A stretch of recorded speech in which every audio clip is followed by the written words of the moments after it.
অচল অবস্থা কাটিয়ে এক মাস পর আজ থেকে স্কুল কলেজ মাদ্রাসায় শুরু পাঠদান। প্রথম দিনে কম উপস্থিতি। সরকারি বেসরকারি বিশ্ববিদ্যালয়েও চালু, ক্লাস হওয়া নিয়ে শঙ্কা।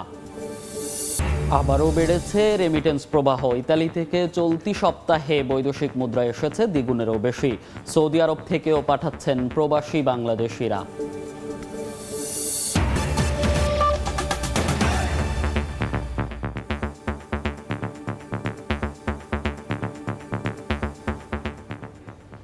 সময় সংবাদের সঙ্গে আছি আমি মনির হোসেন। এক মাসের অচল অবস্থা কাটিয়ে আজ থেকে শুরু হয়েছে শিক্ষা প্রতিষ্ঠানগুলোতে শ্রেণী কার্যক্রম। সকালে রাজধানী সহ দেশের বিভিন্ন জেলার স্কুল কলেজগুলোতে আসেন শিক্ষার্থীরা, তবে তাদের উপস্থিতি তুলনামূলক কম দেখা গেছে। সরকারি বেসরকারি বিশ্ববিদ্যালয়গুলো খুললেও ক্লাস হওয়া নিয়ে শঙ্কায় আছেন শিক্ষার্থীরা। এর আগে 7 আগস্ট থেকে শিক্ষা প্রতিষ্ঠান খুলে দেওয়ার সিদ্ধান্ত হলেও স্কুলগুলোতে ভয় ও আতঙ্কে উপস্থিতি ছিল হাতে গোনা। এরপর শিক্ষা মন্ত্রণালয়ের অধীন শিক্ষা প্রতিষ্ঠানগুলো রোববার থেকে খুলে দিয়ে শিক্ষা কার্যক্রম শুরুর বিষয়ে নতুন করে নির্দেশ দেয় মন্ত্রণালয়।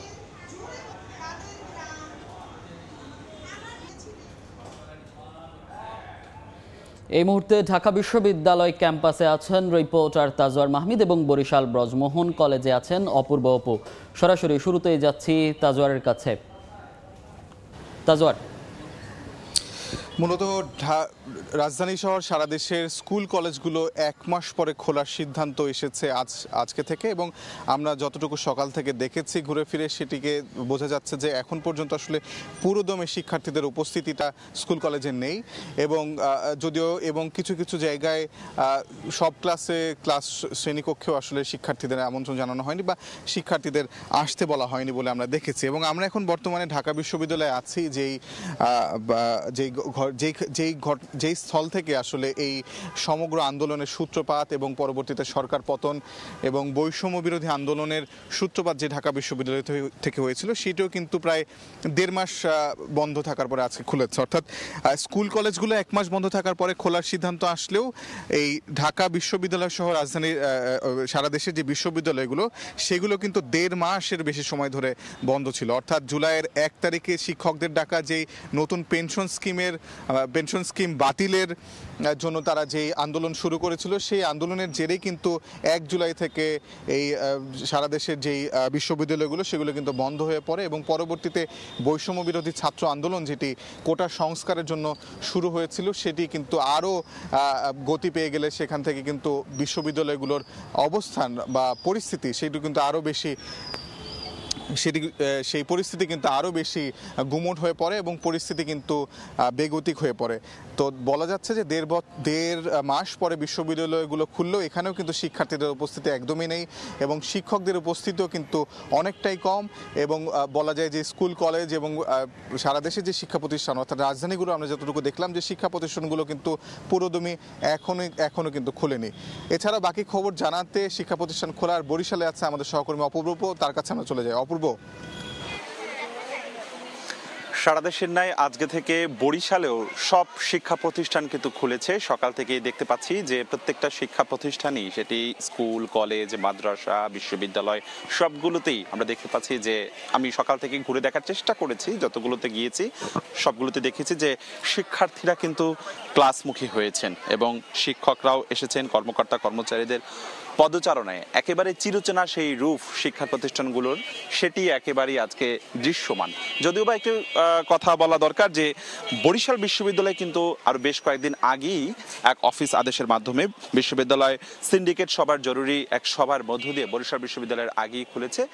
আর আজকে থেকে অন্যান্য যে শিক্ষা প্রতিষ্ঠান রয়েছে, আমি এই মুহূর্তে আপনি যে ছবিটি দেখছেন এটি হচ্ছে বরিশালের ব্রজমোহন কলেজের ছবি দেখছেন, ভিডিও ফুটেজ দেখছেন। এখানে আমরা এসে দেখেছি যে আজকে সকাল থেকেই শিক্ষার্থীরা ক্যাম্পাসমুখী হয়েছে। এর আগে আমি শহরের অমৃতলাল দে সরকারি বরিশাল কলেজ, হাতেম আলী কলেজে যাবার চেষ্টা করেছি, সেখানেও দেখেছি শিক্ষার্থীরা আজকে ক্লাসমুখী হয়েছেন এবং শিক্ষার্থীরাও এসেছেন।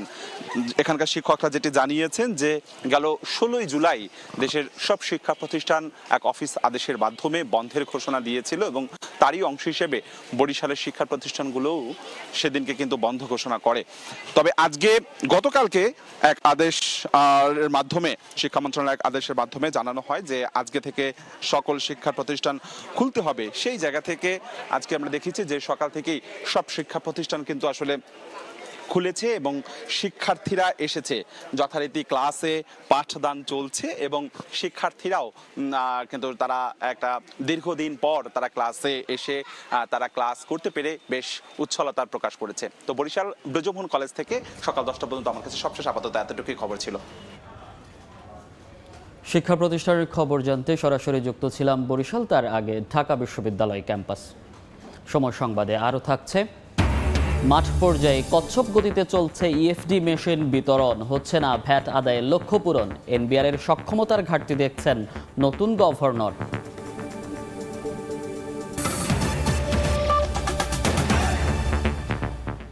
বাংলাদেশে অন্তর্ভুক্তিমূলক বহুদলীয় গণতন্ত্র নিশ্চিত করে সুষ্ঠু ও অংশগ্রহণমূলক নির্বাচন অনুষ্ঠানে প্রতিশ্রুতিবদ্ধ অন্তর্বর্তী সরকার।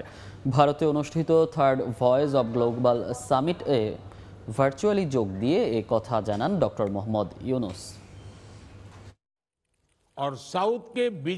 দক্ষিণ এশিয়ার দেশগুলোর সরকার প্রধানদের অংশগ্রহণে শুরু হয় তৃতীয় voice of global south summit. Virtual সভার উদ্বোধন করেন ভারতের প্রধানমন্ত্রী নরেন্দ্র মোদী। উদ্বোধনী বক্তব্যে দক্ষিণ এশিয়ার দেশগুলোর সঙ্গে অংশীদারিত্ব জোরদার করতে আহ্বান জানান Narendra Modi.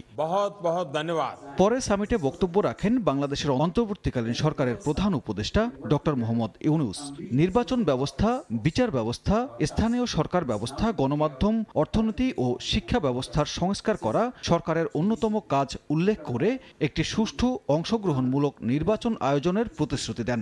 Our government is committed to ensuring a transition to an inclusive and pluralistic democracy and create an environment in which free, fair and participatory elections can be held. বাংলাদেশের আর্থিক সংস্কারের মাধ্যমে বৈষম্য দূর করে সম্পদের সুষম বন্টনের জন্য নতুন ডিজাইন তৈরি করতে চান ডক্টর মোহাম্মদ ইউনুস। তরুণদের সম্ভাবনা শক্তি কাজে লাগাতে চান তিনি। পাশাপাশি কার্বন নিঃসরণ, সম্পদের একাগ্রতা এবং বেকারত্ব শূন্যে নামিয়ে রাষ্ট্রপ্রধানদের বিশ্ব করার আহ্বান জানান তিনি। We can start with the vision of building a world of 3 zeros. If we give an important place for our social businesses, that is business which are created solely for fixing social and environmental problems, it can become a massive force if we work together. বক্তব্যের শুরুতে এবং শেষে সম্প্রতি বৈষম্য বিরোধী ছাত্র আন্দোলনের মাধ্যমে নতুন বাংলাদেশ গড়ার পথ তৈরি হয়েছে বলে জানান doctor Mohammad Yunus. Your Excellencies, I invite you to visit Dhaka soon. সানবির রূপল, সময় সংবাদ, ঢাকা। আন্তর্জাতিক অপরাধ ট্রাইব্যুনালে বিচারাধীন মামলার আসামিদের মুক্তির দাবিতে ট্রাইব্যুনালের সামনে মানববন্ধন করছেন পরিবারের সদস্যরা।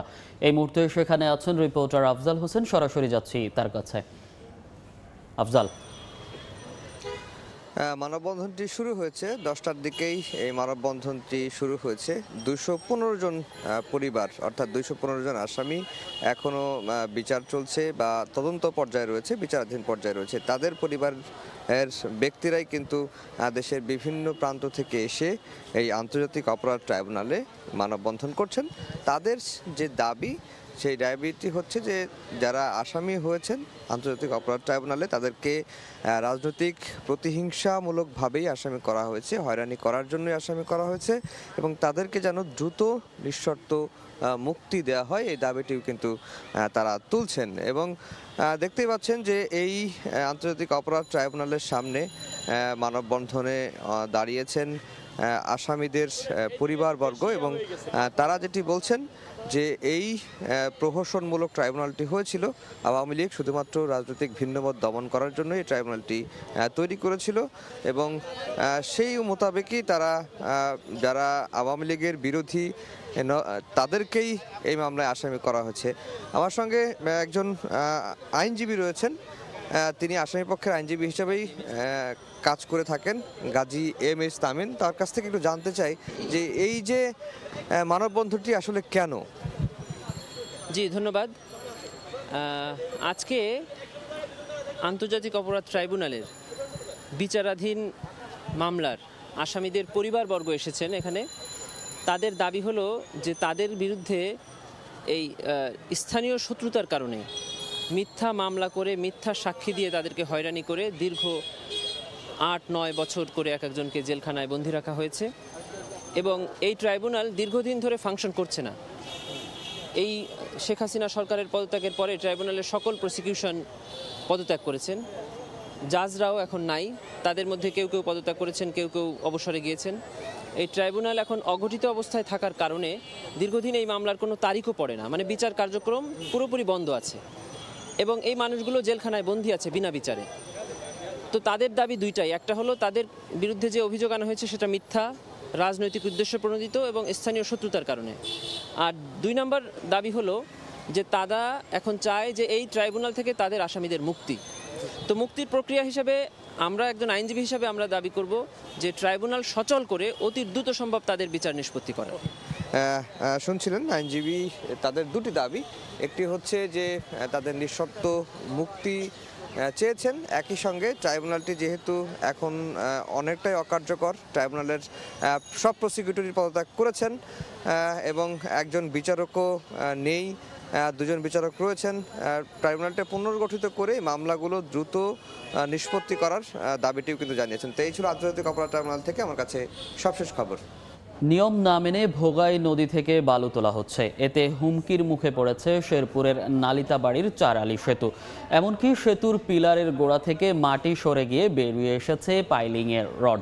এতে ক্ষুব্ধ এলাকাবাসী, তবে আইনগত ব্যবস্থা নেয়ার আশ্বাস উপজেলা প্রশাসনের। শহীদুল ইসলাম হীরার পাঠানো তথ্য, বাবু চক্রবর্তীর ছবি নিয়ে রিপোর্ট। সড়কের উপর দাঁড়িয়ে আছে ট্রাকের সারি। এসব বাহন দিয়ে নদীর বালু পৌঁছে দেয়া হয় দেশের বিভিন্ন প্রান্তে। অবৈধভাবে বালু তোলা হচ্ছে শেরপুরের নালিতাবাড়ি উপজেলার রামচন্দ্রকোড়া ইউনিয়নের সীমান্ত সড়কের চারালি সেতু এলাকার ভোগাই নদী থেকে। সেতুর 2 প্রান্তে 500 মিটারের মধ্যে বালু তোলার উপর নিষেধাজ্ঞা থাকলেও এ কাজ করছেন স্থানীয় প্রভাবশালীরা। সেতুর কাছে নদীর 40 থেকে 50 ফুট গভীর থেকে দিন-রাত অর্ধশতাধিক ড্রেজার দিয়ে বালু তোলায় সৃষ্টি হয়েছে বড় বড় গর্তের। এমনকি সেতুর পিলারের গোড়া থেকে মাটি সরে গিয়ে বেরিয়ে এসেছে পাইলিংয়ের রড। এতে ক্ষুব্ধ এলাকাবাসী। বালু উড়ান থেকে মনে করেন ব্রিজটা মনে করেন যে কলম বাড়িয়ে পড়ছে, পিলার টিলার সব বাইরে পড়ছে, এটা ভাঙিয়ে গেলে আমরা চলাফেরা কেমনে করবো? ব্রিজটা যদি একটা কিছু হয়ে যায় তাহলে আমরা যারা এই ব্রিজ দিয়ে সবসময় যাতায়াত করি তা আমাদের জন্য একটু সমস্যাই। নিয়ম ভঙ্গ করলে কঠোর ব্যবস্থা নেওয়ার হুঁশিয়ারি উপজেলা প্রশাসনের। যারা এই কাজগুলো করছে আমি তাদেরকে বারবার নিষেধ দিচ্ছি, যদি তারা আমাদের নির্দেশ অমান্য করে আমরা তাদের বিরুদ্ধে প্রয়োজনীয় ব্যবস্থা নেব এবং শক্ত ব্যবস্থা নেব, সে যেই হোক না কেন। শেরপুরের নালিতাবাড়ি উপজেলার নাকুগাঁও স্থলবন্দরের সঙ্গে ময়মনসিংহের হালুয়াঘাট এবং সিলেটের যোগাযোগের একমাত্র সড়কে ভোগাই নদীর ওপর 2011 সালে নির্মাণ করা হয় 150 মিটার দীর্ঘ এ সেতু। সময় সংবাদ, শেরপুর। এফডি মেশিন বসানোর ধীর গতিতে ভ্যাট আদায় ব্যবস্থাপনায় পিছিয়ে পড়ছে এনবিআর। অন্যদিকে যত্রতত্র মেশিন দেয়ায় নষ্ট হচ্ছে ব্যবসায়িক শৃঙ্খলা। ব্যবসায়ীদের দাবি খাত অনুযায়ী দিতে হবে ইএফটি মেশিন, না হলে অরাজকতার শিকার হবেন ভ্যাটদাতারা। তবে সার্বিক ব্যবস্থাপনায় দক্ষতা নিয়ে প্রশ্ন তুলেছেন অর্থনীতিবিদ ও বাংলাদেশ ব্যাংকের নবনিযুক্ত গভর্নর। কাজল আব্দুল্লাহর রিপোর্ট। স্বচ্ছতার সঙ্গে ভ্যাট আদায়ে ঢাকাসহ বিভাগীয় শহরে ব্যবসায়ীদের মাঝে ইলেকট্রনিক ফিসক্যাল ডিভাইস ইএফডি বিতরণ করছে এনবিআর, কিন্তু মাঠ পর্যায়ে এর বাস্তবায়ন হচ্ছে কচ্ছপ গতিতে। এনবিআর তথ্য অনুযায়ী গত ডিসেম্বরেই 18,000 থেকে 1 লাফে 30,000 ইএফডি মেশিন বিতরণের কথা, কিন্তু সংস্থাটির ওয়েবসাইটের তথ্য অনুযায়ী বিতরণ হয়েছে মাত্র 7,500 প্রতিষ্ঠানের কাছে। ব্যবসায়ীরা বলছেন প্রয়োজনের তুলনায় কম মেশিন বিতরণে একদিকে যেমন ভ্যাট আদায়ের লক্ষ্য পূরণ হচ্ছে না, তেমনি বিভিন্ন খাতে বিচ্ছিন্নভাবে ডিভাইসটি দেয় নষ্ট করছে ব্যবসার পরিবেশ। সব ব্যবসায়ীদের ভ্যাটের আওতা আনতে হবে, এসডির আওতা আনতে হবে, আনলে দেখা যায় দেশের রাজস্ব বৃদ্ধি পাবে। যে দোকানগুলোতে বসানো হয়েছে 20টা দোকান থেকে মাল কিনতে যাবেন, 5 লক্ষ টাকার মাল কিনতে গেলে 5,50,000 টাকা হয়ে যাবে। আর পাশের দোকানগুলো যাদেরকে মেশিনটা দেওয়া হয়নি তাদের পরে 5 লক্ষ টাকা। তাহলে কোন দোকানদার ওদের ওখানে ঢুকবে বলেন?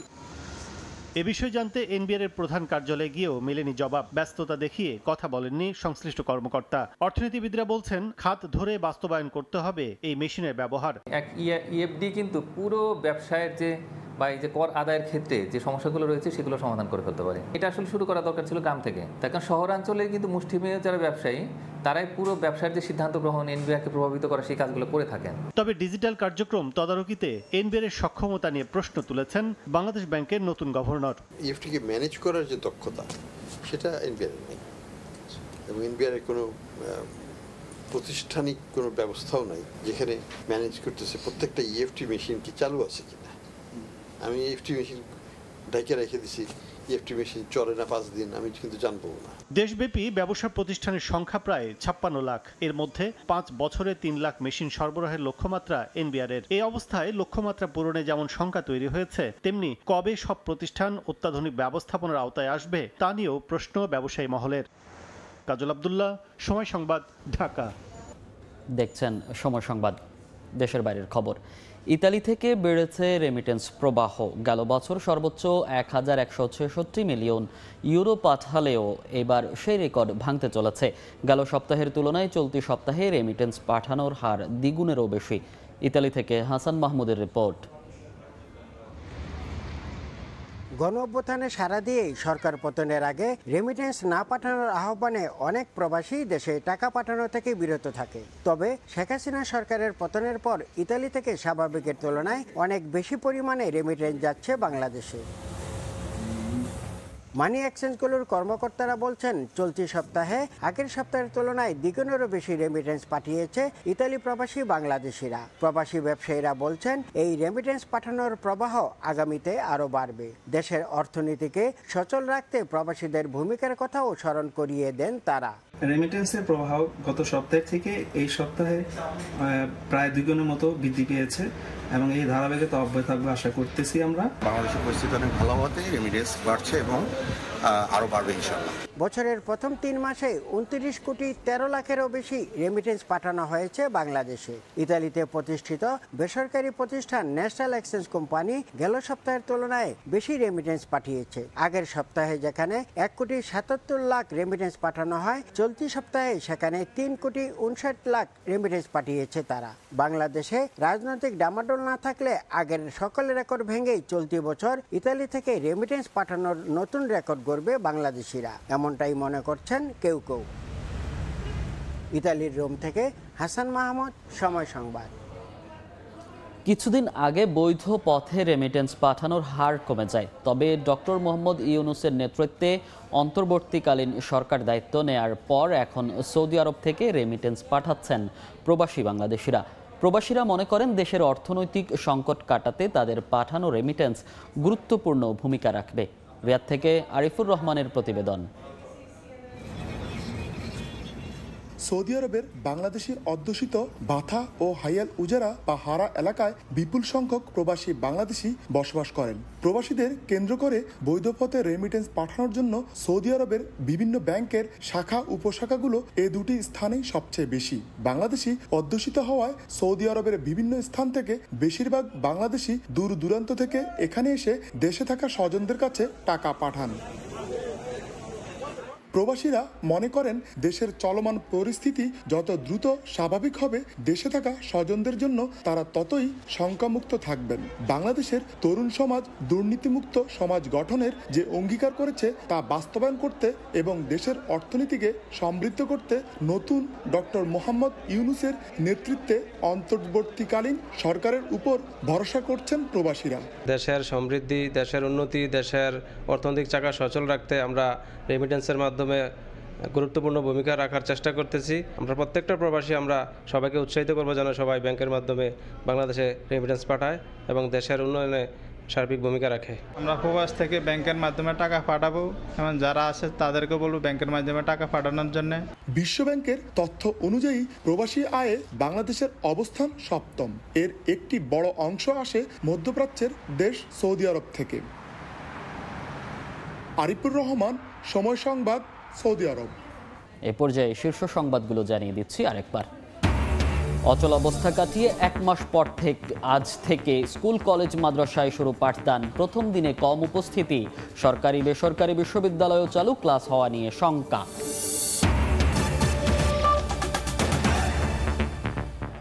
এই ছিল সময় সংবাদে, সঙ্গে থাকুন সময়ের।